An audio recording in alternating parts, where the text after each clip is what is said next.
चाहिए ना। क्यों प्रधान जी? भाई आज प्रधान जी की बारी है तो आज प्रधान जी की बारी, प्रधान बात बता देते हैं। ये भागवत की प्रधान बात है यार। नियम, बिना नियम संयम के कोई भी कार्य किया जाएगा उसका लाभ आपको नहीं मिलेगा। पूजा करने में भी सावधानी है, इसलिए आप जब कभी भी अवसर मिले जजमान बनो, उस दिन आप व्रत धारण करिए, एक मीटिंग फलाहार लीजिए। शाम को खाना खाना है ना, जो दोपहर में नहीं खाए उसको शाम को पूरा कर लीजिए। हाँ, क्या दिक्कत है? ये तो है नहीं 24 घंटे नहीं खाना, मात्र 8 घंटे की बात है। व्रत धारण करिए, दोपहर में फलाहार लीजिए, शाम को, ये आपका नियम है। शास्त्र कहता है एक मीटिंग अल्पाहार करके और एक मीटिंग भोजन करके इस भागवत को धारण करना। अगर हो जाए तो 8 दिन तक उपवास करके रहा जाए। लेकिन ये जब एक यजमान होते हैं, एक व्यक्ति होता, उसके लिए नियम है कि वो 8 दिन तक रहेगा। जब यहाँ यजमान का क्रम बदलता रहता है तो जो यजमान बनेगा प्रति करेंगे उसे। इस भागवत को सुंदर दिव्य आसन पर, कैसे आसन पर? भागवत में तो वर्णन है त्रयपल स्वर्णमितम, 3 पल 3 तोला सोने का सिंहासन बनवा करके भागवत जी को विराजमान किया जाए। प्रधान जी, पता चलेगा भाई जितने में भागवत होनी उतने का सिंहासन ही बनेगा। हाँ, जितने पूरी भागवत हो जाएगी उतने का तो सिंहासन बनेगा। हाँ? ये राजाओं का नियम है। और इसके बाद इस भागवत को श्रद्धा पूर्वक सच्चे मन से भगवान गोविंद का भजन कीर्तन नाम लेते हुए श्रवण करना। जितने दिन आप व्रत धारण करें, कथा श्रवण करें, उतने दिन तक भागवत में लिखा हुआ है अधास्यायी स्यास्य। अधा माने पृथ्वी, जमीन पर सोना चाहिए।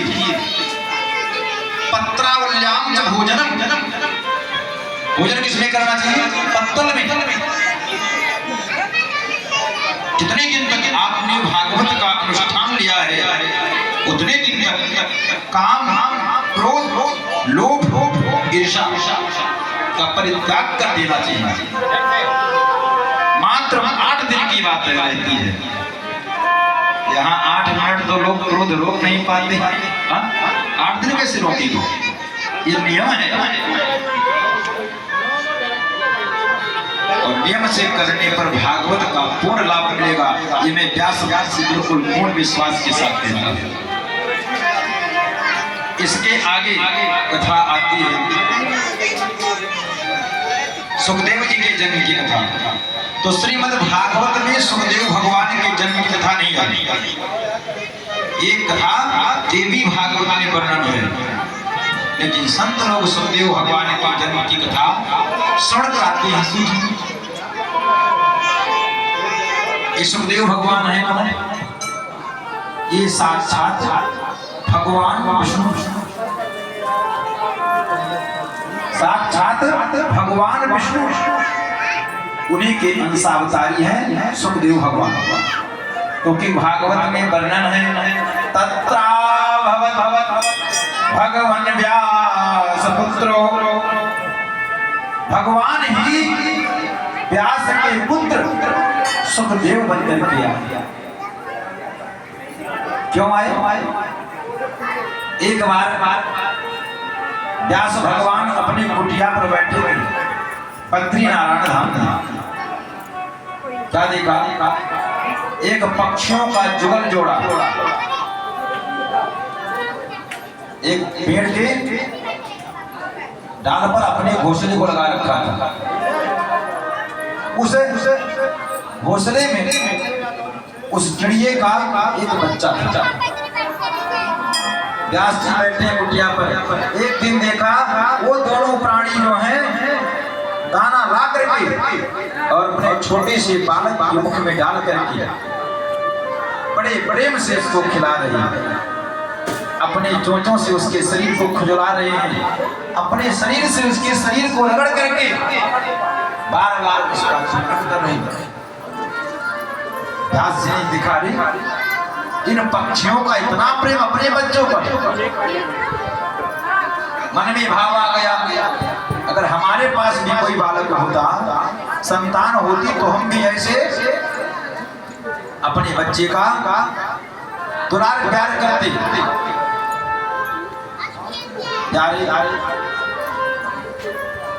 व्यास जी महाराज बड़े दुखित हुए। उस समय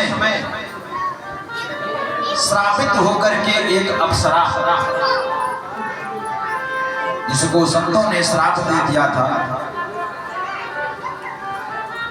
जिसका नाम था सुकी, वो व्यास महाराज के कुटिया के सन्निकट आई। व्यास जी चिंतित थे, चिंता में मग्न होकर के उन्होंने बहुत दिनों तक भगवान की आराधना की। देवी भागवत में तो वर्णन है देवी जी की आराधना की, लेकिन भगवान की आराधना की। और भगवान जब प्रकट हुए, व्यास जी ने वरदान मांगा कि महाराज आप हमारे यहाँ बालक बन करके आए। नारायण ने वरदान दिया। संत जन कहते हैं तब भगवान व्यास जी के यहाँ उनकी पत्नी अरणी से उत्पन्न हुई, सुखदेव भगवान। कोई कोई संत कहते हैं, दंत कथाओं में मिलता है कि भगवान भोले बाबा ने कथा सुनाई, ये भी कथा इतिहास है। और तोते ने कथा सुन ली, वही तोता जाकर के व्यास जी की पत्नी के उदर में प्रवेश कर गया, वही सुखदेव भगवान हुए। लेकिन व्यास भगवान ने भगवान की तपस्या की और भगवान ने वरदान दिया, वही भगवान व्यास जी के पुत्र बनकर के आए।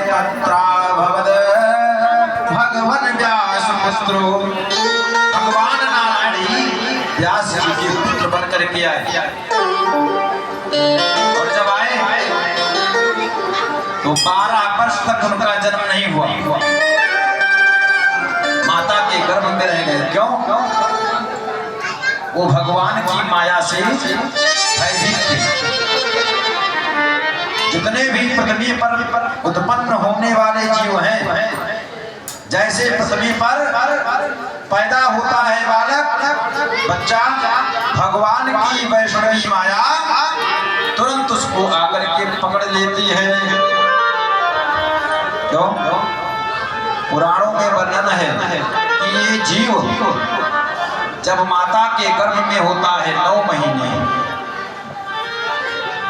तो 5 महीने के बाद इसको पूर्ण ज्ञान हो जाता है, इसका पूर्ण रूप से शरीर उत्पन्न हो जाता है। और उसके बाद उस गर्भाशय में पलने लगता है, उसको अपने पूर्व जन्म का भी स्मरण होता है कि मैं पूर्व जन्म में क्या था। माता के गर्भ में, ये जो माता का गर्भ है ना, ये भी एक नरक है। वो जीव इस नरक कुंड में पड़ा हुआ अधोमुख, पैर ऊपर की तरफ और मुख नीचे की तरफ, भगवान से प्रार्थना करता है, प्रभु आप इस बार इस नरक से मुझको निकाल दीजिए नाथ, और मैं जाकर के अब भूल नहीं करूंगा, आपका भजन करूंगा। 9 महीने तक परमात्मा से यही प्रार्थना करता, प्रभु मुझको इस नरक से निकाल दीजिए, मुझे इस नरक से निकाल दीजिए। लेकिन जैसे पृथ्वी पर गिरता है, जन्म होता है, भगवान की वैष्णवी माया आकर के जकड़ लेती है और फिर पूछता है कहाँ कहाँ कहाँ। परिवार के लोग कहते बच्चा रोता है, लेकिन भगवान से पूछता प्रभु कहाँ कहाँ, क्योंकि जो भगवान